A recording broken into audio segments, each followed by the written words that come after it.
Alright, welcome back to the channel. Welcome back to the return to the SWF. So, we're here for our second pay-per-view of the Save, the Nothing to Lose event.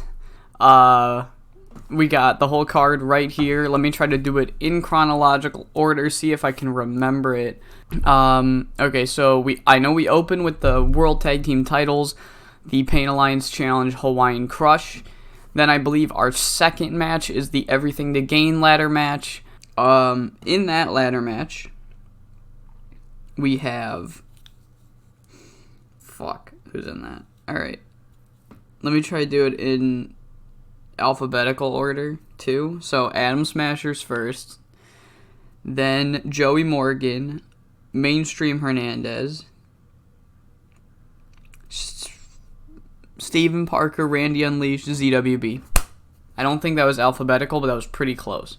So after the Everything to Gain ladder match, we have the North American title match. Lenny Brown gets his no disqualifications rematch against Des Davids.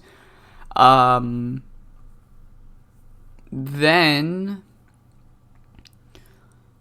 I believe is Rogue versus Mikey Lau. Old School versus New School. Then it's Hollywood Bret Starr versus Angry Gilmore. The Rat Pack have been, quite frankly, assholes to Angry Gilmore this entire season so far. And finally, Angry Gilmore's getting his one-on-one match against Hollywood Bret Starr.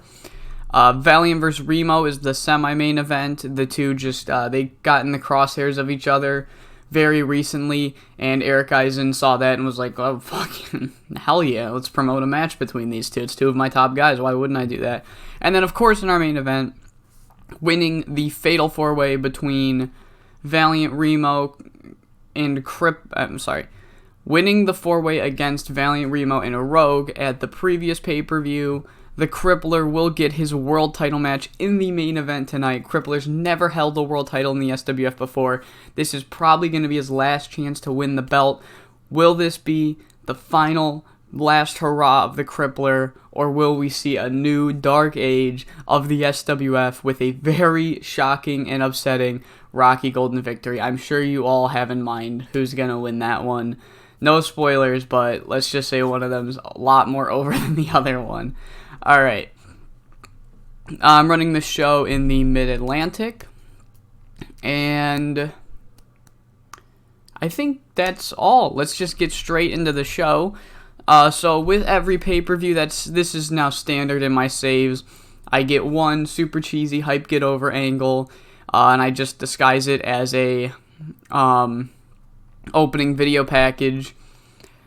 This opening video package's song was The Cube by Wally Wealthy. So, 99 because Rocky Golden's awesome. So we opened the show with the tag team title match. The Pain Alliance came in. A lot of these matches on this show are really old school versus new school. It's really kind of exemplifying the pay-per-view's name, Nothing to Lose, where these guys, most of them are being told they're past their prime. They've got nothing to lose. They've got everything to gain. And that speaks volumes with the Pain Alliance, who are starting to feel like they're getting outed by the new crop of tag teams, but they're still here and they still want to make an impact and they want the tag team titles. But despite how hard they fight, the Hawaiian Crush do retain the belts, with High Flying Hawaiian getting his pin back against Kurt Laramie. After Laramie, he actually won in the singles matches that we did in the build to the match, but I got High Flying Hawaiian to get his win back. Good performances all around. Big Span Scott had an off day, so I'm expecting him to get around the 50 ranges right now, but so far this is pretty good, and I am more than happy with the opener of the show. Following our opener, we have another promo by Scythe, his third appearance in the Save, and this time he's saying tonight's the night. He basically is saying, everybody in the world, everybody here tonight, nobody is safe. You all need to be on high alert, because the day of reckoning is finally upon us. I forgot what I wrote down in the spreadsheet, but... just pretty much nobody is safe. Nobody is safe. 85. Following that, let me pull up the spreadsheet on my phone just to make sure I have the right matches in order. So I knew that everything to gain ladder match is next. Okay, so yeah, everything to gain ladder match, it is basically a Money in the Bank. It's not basically a Money in the Bank. It is Money in the Bank. We're doing Money in the Bank here in the SWF. I like to incorporate the more fun WWE gimmicks that occurred, and I like to make them in the Cornellverse. If you watched my last series, you'd know that I have a Rumble show. I believe if the world is watching, we do a Royal Rumble. So we're doing a Money in the Bank, and in the end, who else would win but motherfucking Adam Smasher? Adam Smasher gets the Everything to Gain briefcase. He's the first ever holder of this title, I guess briefcase. I just didn't want to use the word briefcase again. I got a 76. It kind of disappointed a little bit, but again, we did have two younger talents. But yeah, Adam Smasher comes out on top. I want to capitalize on Adam Smasher while he's still got this Midas touch. Adam Smasher God tier run. It's coming now. 76 for the match. Adam Smasher got a fucking 86 by himself. Yeah, next segment. Eric Eisen is walking backstage, and he comes across the Rat Pack lackeys and American Glory just doing their thing backstage, aka the Rat Pack antagonizing American Glory, and a brawl's about to break loose, and Eric's like, okay, dude, we're not doing this again. Gilmore's finally got his one-on-one match with Hollywood Bret Starr. You guys aren't going to jump American Glory before the match. Come out, cost Gilmore the match. I've seen this story told a million times, okay?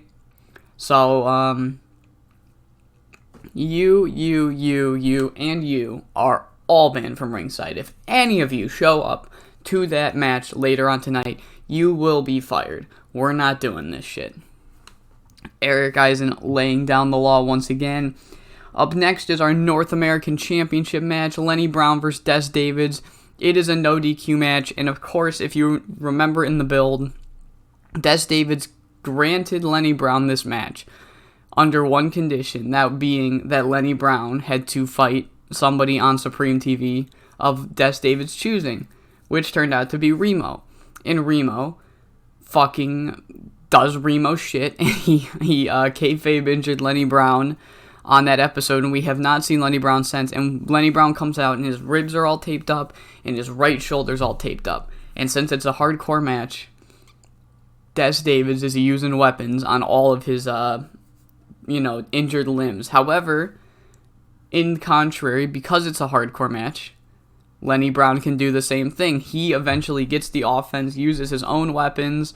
They fucking go back and forth, and without the ability to cheat, despite all the disadvantages that Lenny Brown has on his person right now, without the ability to cheat, Des Davids finally comes up short and drops the North American Championship to Lenny Brown, 14:51. Lenny Brown hits the star treatment and gets the NXT. I almost said NFL, actually. I didn't say I almost said NFT. That's what I was going to say. Holy shit. He wins the NFT title, guys. It's a lot of Ethereum coming his way. But no, match gets to 75, which overperforms, seeing as Des Davids had the better performance, and he only got an amazing rating, 64. But yeah, great. They got a 75 and they don't click, and I knew they didn't click, but I wanted to get this fucking payoff. Yeah, Lenny Brown regains the North American Championship, and yeah, good stuff. Next segment, we have Steven Parker is minding his own fucking business when all of a sudden Joe Sexy comes into frame, and Steven Parker's like, oh, god damn it, what do you want? And Joe Sexy doesn't say a word. Well, he does say one word. He says now. And then from behind, Bear Bukowski and Sammy Smoke jump Steven Parker. And as they're beating down Steven Parker, Joe Sexy's like, you shouldn't have disrespected Team Sexy. You're You've thrown away the greatest opportunity of your possible career. It's all going to be over for you. We're never going to let you succeed ever again. And all of a sudden, from out of nowhere, jumping into frame onto Berbikowski, mainstream Hernandez makes the save, fends off the heels for Steven Parker, and we have the official babyface turn of mainstream Hernandez. Initial rating of great for his new show stealer gimmick. If you guys don't play the Cornellverse and you're watching this save to maybe learn more, or you just like my channel, which thank you if that's the reason, SWF in this save starts with a lot of heels, as in the face heel split is very heel heavy. So I'm going to be turning a couple of guys to maybe not get it exactly even, but to get it much closer to 50-50 than it once was. So, mainstream is turning babyface, and he gets a nice 64, or they all get a nice 64 in this angle. Up next, we have Angry Gilmore versus Hollywood Bret Starr. Of course, there's technically nothing to gain in terms of material or physical accrement. Is that the word? I don't think that's the right word, but you know what I mean. It's just a grudge match, but to Gilmore, this means a lot because he finally gets his hands on Hollywood Bret Starr, and as we learned earlier in the night, no Rat Pack involvement. However, one thing that takes everybody by surprise is how truly talented Hollywood Bret Starr is, because Hollywood Bret Starr pushes this match out to, I scheduled it for 17 minutes, so it goes about 17 minutes long, and still in the end, Angry Gilmore does pick up the victory without the help of the Rat Pack. Hollywood Bret Starr falls. However, the biggest takeaway is truly how talented Bret Starr is. He just doesn't act on it, and if he can hone his craft a little more, he might actually genuinely be able to become a top guy in the company without the Rat Pack's help. But he probably will still use it, which becomes ultimately terrifying to those watching, to see a man with true talent and a bunch of goons to back him up. That could be a very unstoppable force. But for now, that force is neutralized as Angry Gilmore comes away with the victory. We then have the most anticipated segment of the night. The official face-off between Brandon James and Spencer Spade. And they slowly walk towards each other, and then they meet face to face. And Brandon James says, "You better stop what you're doing. Capitalizing on my name. It's not going to end well for you." And Spencer Spade's like, "I don't need to capitalize on your name. I got my own name. You need to ride the younger generation's coattails, Grandpa. Alright? You saw what I did to Jungle Lord last month, right? I'm going to do that to you." Brandon James says, You do think you can? You really think you got that in you? Jungle Lord's one thing, but I'm another. Spencer Spade's like, you know what? I might just do that right now. And it looks like the two are about to brawl when out of nowhere, fucking Robbie Retro comes out, and he's like, "Guys, there's no need to fight. There's just a need to party." Alright. You big guy, calm it down. Alright? And you little guy, you need some drink? You got some, yeah. You know what? A party in the green room. Both of y'all, when you calm a little down, can join me. Yeah. And he walks out of frame, and then both guys just turn to each other, and they're like, "I want to beat the fucking shit out of that dude. Oh my god. What a fucking loser." So Brandon James is like, "That was single-handedly the most obnoxious thing I've ever seen in my entire life." And Spencer Spade's like, "I could not agree more." You see those stupid fucking glasses he's got? And Brandon James is like, "I know. Did you see the the jacket, the red leather, and he's like, oh my, Spencer Spade's like, oh my god, that was hideous. And then Chrissy's like, bro, that hair, those sideburns, you see those sideburns? And then they both like, dude, that dude's a fucking goober. Fuck that guy, right? And then they start cracking jokes about Robbie Retro, and they kind of start bonding a little over their hatred for Robbie Retro. And that is how the face-off ends. Up next, we have Mikey Lau versus Rogue. A very similar story to the Pain Alliance and the Hawaiian Crush match, as in Rogue feels a little threatened by Mikey Lau becoming a newer blood. However, I never really explicitly said that. It was more implied, as Rogue is just coming out and calling Mikey Lau a fad. Instead of the Pain Alliance thinking, or in the Pain Alliance angle, they think that their time is trying to pass them by and they're trying to prevent that. In Rogue's, he's just in denial, and he's like, I'm still one of the best in the world. Mikey Lau's just a fad. But this fad ended up besting the star of the company in 1928, 79 rated match. Mikey Lau got a fucking 88. That's amazing. Great match. So 79 pretty much. But in the end, the most telling thing of them all is, despite everything Rogue said, despite calling him a fad, calling him, saying he's not going to ever make it in the SWF, at the end of the day, Rogue was bested. So Rogue gets to his feet, and he offers his hand to Mikey Lau, and the two shake hands. And yeah, so we are building to a Rogue face turn. This is not it. He does not shake hands and immediately turn face. He's still a heel, and he's shaking his hand out of respect for getting bested, but he's still going to be a heel for now. But very soon we will turn him face. We then have Remo versus Valiant in a match that didn't really have much build. Remo versus Valiant. Remo ends up going over Valiant, 83. A little disappointing, but again, both of them have lower psychology. And I don't know what minimum psych you have to not get that penalty once you get as over as Remo, but it's got to be like 80, I think. I haven't tested it enough, but I think Remo's too over for his abilities, which is not good because I'm still gonna push him because it's fucking Remo. But the match gets an 82. It's a standard Remo match versus a guy, and Remo ends up going out on top.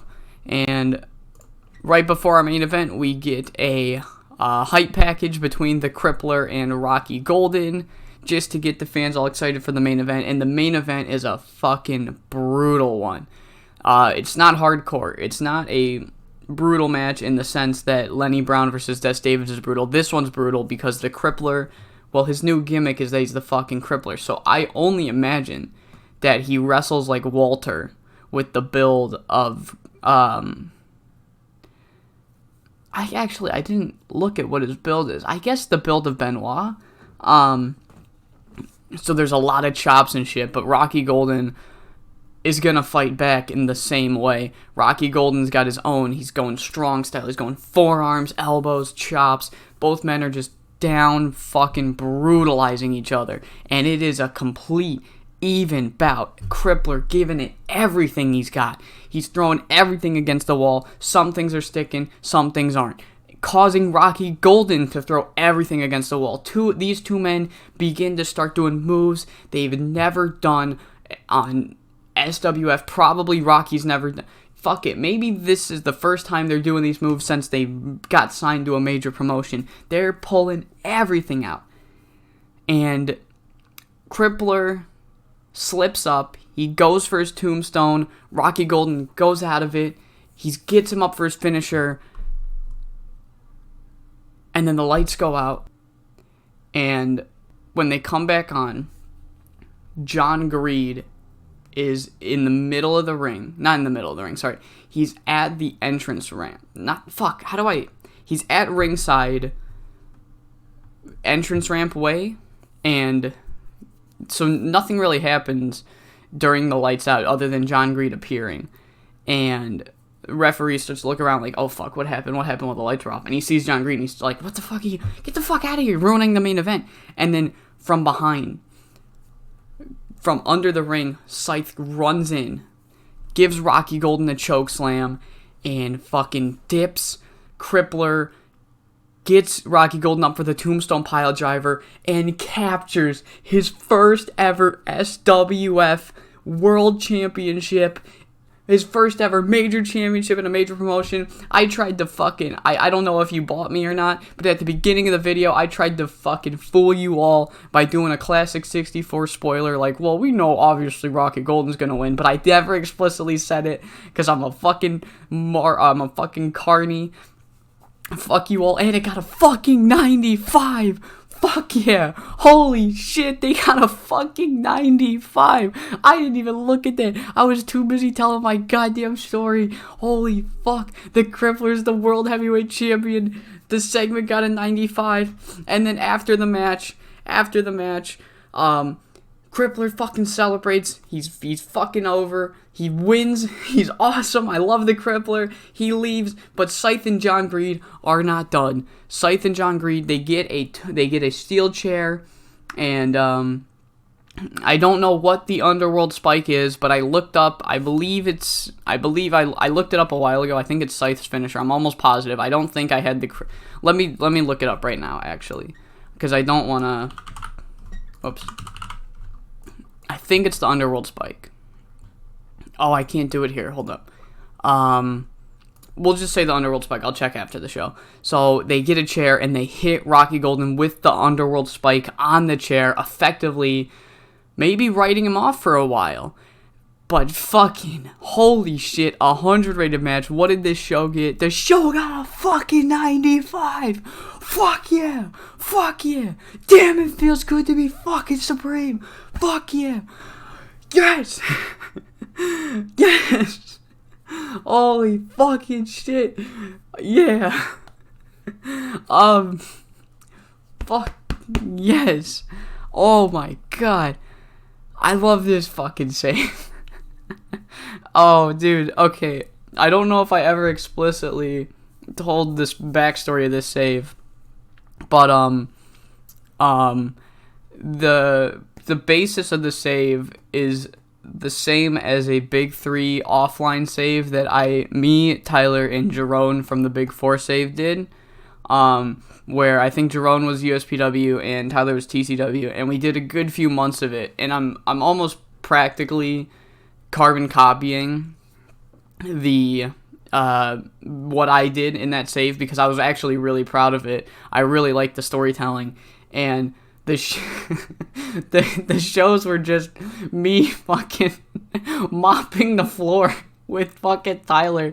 Tyler's like pulling out the greatest stories of all time with TCW, and I'm just out here fucking getting 95s out of my fucking ass, and I was worried that it wouldn't happen in the save.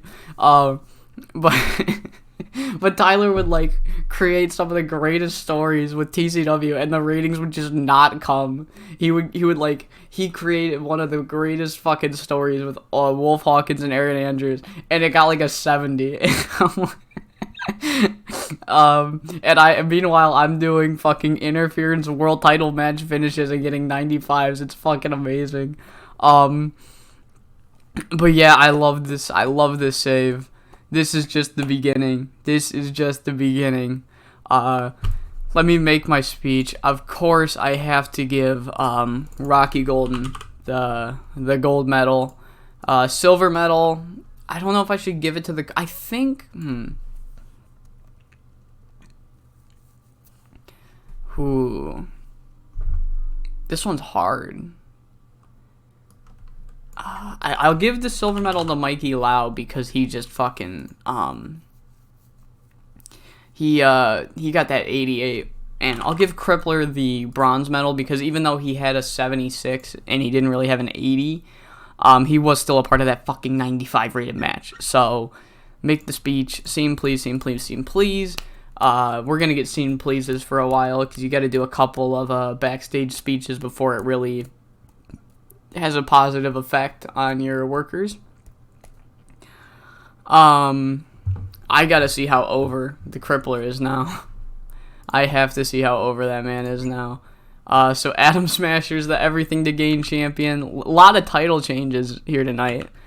Fucking Crippler, dude. Oh my god, it's beautiful.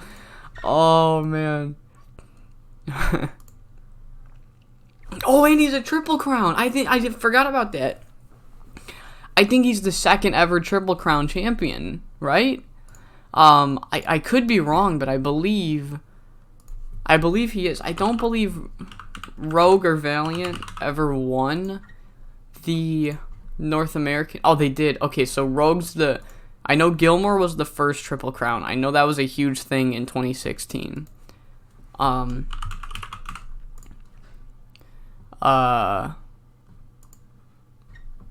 Okay, so he's the fourth Triple Crown. It's not a special anymore.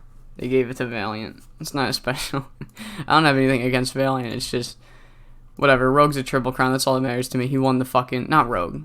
Actually, Rogue, too. I love Rogue, too. No, Crippler is the Triple Crown. He's got 80s in the U.S. right now. So, pretty good boost there. Rocky Golden actually jobbed him with no complaints. So, that's amazing. He went from 92s to... He actually didn't drop too hard. He's 87s in some places, but that's not a bad drop at all. Who else do I want to see? I want to see how Spencer Spade's doing. I don't think he's... Yeah. Adam Smasher, I would love to see how did the Everything to Gain go for him. Of course, he's going to get over regardless because of his promo ability.